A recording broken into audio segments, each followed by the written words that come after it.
Good afternoon everyone. Welcome to our PC subject. And this afternoon, we have a very special guest coming from Bachelor of Science in Hospitality Management. Then we're gonna ask him about some interesting things about himself. So, sir, can you tell us about yourself or tell us about yourself, your name, your interest, or which program do you belong? Hobbies, mga talent. So, good afternoon. I am Jake Kinsik. My program is Bachelor of Science in Hospitality Management. So, my talent is being in sports like basketball, badminton, volleyball, billiards. In sports, I can makaduar ko na. Then, ang ganing mga sport is, ako na siyang gigamit good way as exercise para ma-exercise yung akong lawas. So how often do you do this kind of sport? Actually, Like, is it every day or weekend or during your free time only? Sometimes every day, sometimes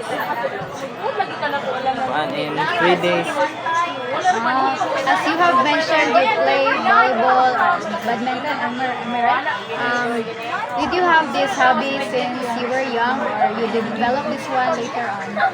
When I am young, Like elementary?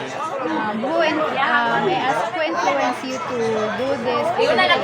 like my teachers and my friends and my brothers. I see. So you must really have that stamina, right? Like being athletic, a student at the same time. It must be hard, but fun at the same time. Then, how does having this hobby boost your self-confidence, or does it really affect your whole being as a whole? Like yourself, does it boost your confidence? Yes, because that sports is can exercise our mind, our thoughts, and our physical fitness. So you will enjoy it as para kanang boosted ang imong confidence. Wow, that's so nice. I wish I was also an athletic one, but nonetheless, it's not really my talent. I don't have that skill and I don't possess that athletic mindset or whatsoever. Then, as of now, do you see yourself, do you still have another hobbies other than sports? Sometimes dance, singing. Oh, singing! That's a very good one. Would you mind? Singing guitar. Would you mind singing a few lines? If it's okay or not, it's fine. Oh, not because sometimes I'm a shy type person. Like you only sing in the bathroom or in your house? In my house, I'm singing contest like video game and with my friends. Or when you are comfortable only, right? It must really be nice to have a hobby, right? And what does it benefit you when you have these hobbies? Like you try to manage your time. Yes. And also you develop a sense of responsibility as well. You think this and are you planning to nurture your hobbies like practice more into like basketball? Because for me, I want to more practice in sports to improve my physically, to grow then to more on confident para ma-improve sa mga skills sa mga sports. Yeah, that's so nice to hear. 20 seconds na lang. What? So, thank you so much for sharing your time. Then, I really get envious with you because, you're so athletic and I don't have that.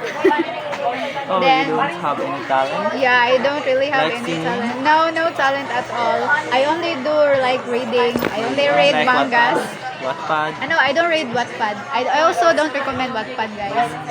I only read mangas like that. Mangas? Animes? Yeah. Do you watch anime? Yes, Like, sometimes. like what?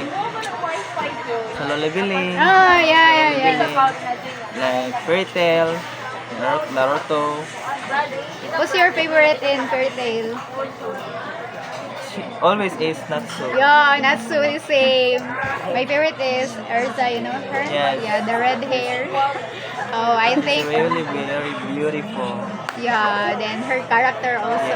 I love her character. Like, But she's do you so like also Lucy? Yeah, Lucy Archilia. Yeah. She's so jolly, right? Yes. Are they loving with Natsu? Yes. Yes. Yeah, that's so cute. She's partner. They are partner. They are partner with You know, they have a new movie, and I mean a new series called Fairy Tail. I'm the last na ako natanawan is katong si Natsu yang igsuon si Zere. Ayan. Zere, motolas ako natanawan. They have a quest, I guess, the 100, 1,000. Yeah, something like a quest. So, yeah, we chatted a lot this afternoon, guys. So, thank you so much. What's your name again? Jake, Ricky. Yeah, Jake. We have Mr. Jake, Ricky, and here. So, tune in and we'll be back. Bye. Next.